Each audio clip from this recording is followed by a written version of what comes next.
Hey guys, welcome back. I'm tanealyakimbeauty. In this video, we're going to be doing swatches and a look using the new Colourpop High Tide palette. This is an Ulta exclusive. It's not available on Colourpop's website. It may be in the future, but for now, it's an Ulta exclusive. They launched two new exclusive monochromatic palettes to Ulta. This one and the other one was called Fine Feather Birds or something. It was like a pinky toned one. That one I didn't get. It reminded me of a collection that came out, I think it was early last year. You guys know which one I'm talking about, the peacock themed one. It looks like that, but smaller. I have colors like that, so I didn't pick that one up. But this one is unique to my collection. I love the design on the cover. This is a cardboard palette, so there's no mirror on the inside. It's 9 pans. And this just gave me Mermaid vibes. It's kind of a tealy, greeny kind of blue color story. And like I said, when I saw this, I immediately thought Mermaid. So I wanted to go ahead and grab this one because I don't have anything like this currently in my collection. We are going to go ahead and live swatch this because I didn't have a chance to do any kind of swatching ahead of time, and then we'll throw a look together. First, let me give you my details of what's already on my face because I've already done foundation, concealer, blush, powder, all that jazz. My primer today is the Hard Candy Smoothing Balm. My foundation is the Smashbox Studio Full Coverage 24-Hour Foundation. I've been slowly working through this one, trying to get it done and out of my collection. For concealer, I'm using a combination of the Becca Undereye Corrector in Medium Deep and the e.l.f. Hydrating Camo Concealer in Warm Sand. These two together are really nice. I set everything down with the Lower Mercier Translucent Setting Powder. For blush and highlight, I'm using the Flower Beauty Flower Blush in Berry More. And then the highlighter is from the Dolce Diva collection, which I just filmed. This one is called Lively Champagne. Let's go ahead and move on to the swatches for the High Tide palette. We're going to go left to right. We have Just a Splash, Currents, and Free Floating. This one feels creamy. This first one feels a little more on the dry side. That's what they look like. I'll swatch them on this side of my hand. It's just easier for me. All right, they're swatching really, really well. This one feels extremely creamy. Then we have Urchin, Must See, and Flora. I'm really loving the tones in this color story, in this palette. Definitely different than what I have in my other palettes. Last row, Muscle Beach, New Wave, and Lunar. Once again, nicely pigmented. I love the fact that I'm able to just one swipe and I'm getting a really decent amount of pigment. All right, let's go on ahead and get ready to put together a look. So the first thing I'm going to do is prime my eyelids. I'm just going to go ahead and use my e.l.f. concealer that I have sitting right here in front of me. I have a couple of eyeshadow primers, but I really find just using a nice concealer works just fine as an eyeshadow base. Sometimes it works better. All right, so the question is, where do I want to go with this look? Like I said, this instantly gives me Mermaid vibes. I think I want to stick with these more sea foamy, I don't even know the word I'm looking for, these deeper, more teal greens. I think that's what I want to do. So I think I'm going to take Flora and put that all over the lid, and then we're going to go into Urchin, and then maybe take Lunar on the outer corner. As always, you know, it could change as we're going. I'll lay that right there. Oh, that's definitely pigmented. Oh, that's pigmented. I'm going to slowly work on blending this out so that it's not too heavy. So how are you guys doing today? Today, it is Sunday, June. I have no idea, honestly, the actual date, but we're going into the last week of school for my kids. It's so weird because had this been a regular school year and the school year had not started late, they would already be done. They usually finish the day before Memorial Day or the Friday before Memorial Day. So they would have been done like a week ago had this been a normal school year. I honestly kind of feel like it was pointless to like push the school year out because it's not like they're doing anything this last week. This last week is just like field day and stuff for those that are in person. So I don't know what the ones that are at home are going to be doing. Now I'm going to go ahead and take Urchin and place that in my crease.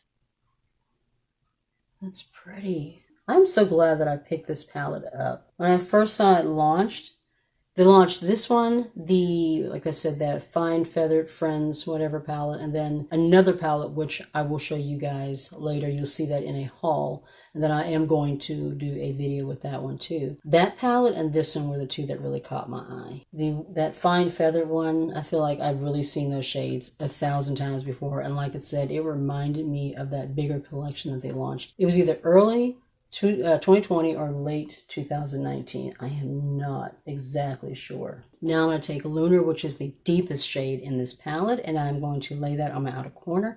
This look is coming together really, really quickly. It's pretty much what happens when you're dealing with a monochromatic look. There's not a whole lot that you have to do as far as like, different shades that you need to kind of figure out. Everything is designed to work together. I am getting a slight bit of fallout. Not much though. Just going to tap off the brush so we don't have a lot of excess. Sometimes Colourpop shadows do have a little bit of fallout. That's pretty. I really like the tone in that. It's like giving me this really deep, smoky, tealy, mermaidy kind of look. I swear, if I ever do put together a mermaid look for an event or something, I am definitely going to be pulling out this palette. I'm going to take this angled brush from that new Shop Miss A brush collection that I just got, and I'm going to take just a little bit of the deeper Lunar shade, and I'm just going to lay that right along my lower lash line. I don't really want to like blend it out too much. I want it right there, concentrated in that area. This is a really nice brush. I don't have anything like this as far as the angle and how soft this is. I do have angled brushes, but nothing that's as soft as this. It's a very soft brush. Now I'm going to take this flat brush and we're going to go into one of these shimmers. I'm not sure if I want to go lighter or deeper with this. I think I'm going to take Must See, which is the one in the middle, and then take Free Floating and maybe put that in the inner corner and along the lower lash line. I shouldn't need to wet my brush or anything with these shadows. They seem pretty creamy. Oh, ooh, that's pretty. It's like a tealy green, very shiny and wet looking. Oh, that's pretty. Wow. That is so smooth and shiny. Like it's going on without any effort at all. It's just sweeping right onto my eyelid.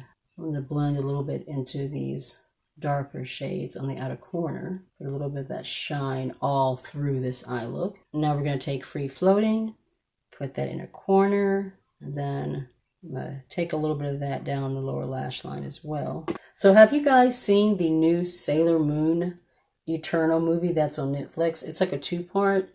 Each part's about an hour and a half. My daughter and I just finished watching that. We watched the first half last night, or the night before, Friday night, and then we finished the second half last night.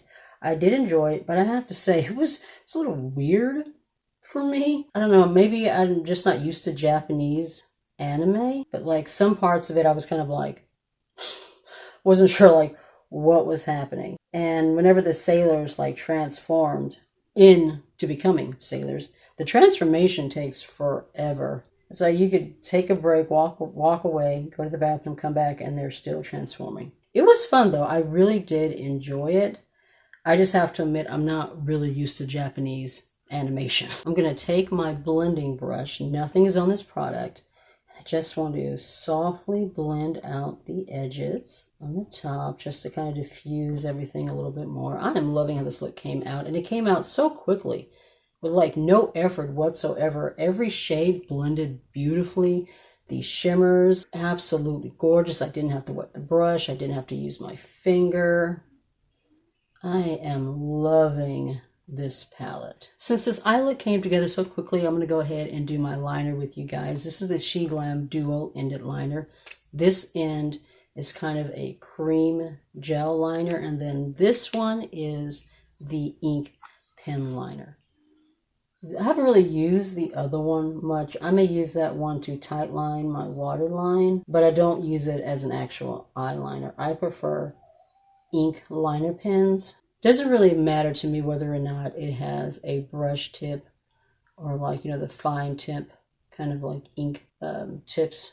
I don't even know the word I'm looking for, but the actual point on it doesn't really matter. As long as it's pointy And, you know, it gives me control, which this one does, as you can see. Did that wing very, very quickly. It's not like the best formula. It does kind of drag a little bit, but the tip gives me a really nice wing point. I think it's also starting to dry. I think I've almost emptied this one as well. I'm going to go ahead and take the other end and tight line my upper waterline just a little bit. It's been a little while since I've tight lined, so why not? I like tight lining because it gives the illusion that your lash line on the top is a little bit thicker. Kind of helps make everything a little bit more intense. For my lower waterline, I'm going to be using this Neon Shockwave liner from LA Girl. The shade is in Electric. This is the first time I'm using this one. I did a haul where I bought a bunch of LA Girl liners in like bright colors, because even though I have a good amount of liners from Colourpop, there were certain just really super bright shades that I did not have. And I really wanted to give these a try. These are only like $1.89 during the spring haul sale. So it was definitely the perfect time to grab some. All right, now I'm going to go offline, throw on my lashes and my lips, and then we'll come back and we'll do our final thoughts. All right, so this is the final look. I'm absolutely loving these lashes. I only paid $1 from them. They are from AOA Studios, and they are the Rita style. The flare on the outside, oh my god, these are absolutely gorgeous. For my lip liner, I'm using another one of the Neon Shock liners. This one is the lip liner. This shade is in Fiery. It's just a really pretty hot pink. And my lip shade is Gains from the Full Spectrum CoverGirl Matte Ida line. This formula is no longer available. I'm currently trying to work through these. I have like 4 of them, so I'm trying to work through them so I can go ahead and move them out of my collection to bring something new in, since we cannot find these anymore. And these are like going on 2 years old. Now let's do some final thoughts on this palette. I think you guys know what I thought about it. First of all, everything swatched beautifully. I love the tones. I love the shimmers. The formula is so beautiful. I love the packaging. This color story is unique as far as Colourpop and to my collection. That's the reasons why I picked it up. Like I said, it just gives me really beautiful mermaid vibes. Every shade that I used, I loved. It blended so well without any effort. The shimmer that I used here, which is called Must See, went on smooth, no effort. I didn't have to wet the brush. I didn't have to tap any extra on with my finger to get that shine. So beautiful just from the first application. The shade that I used here called Free Float in the inner corner. Beautiful, bright inner corner highlight. I absolutely love this palette. I'm so glad that I picked it up. If you're new to my channel and not already subscribed, I would love it if you considered subscribing. And if you'd like to be notified of any videos that may be coming up in the future, just be sure to tap the notification bell down below. You'll be notified each and every time. Also be sure to follow me on Instagram and TikTok. Be safe, guys. Have a wonderful summer, and I'll see you in the next one. Bye.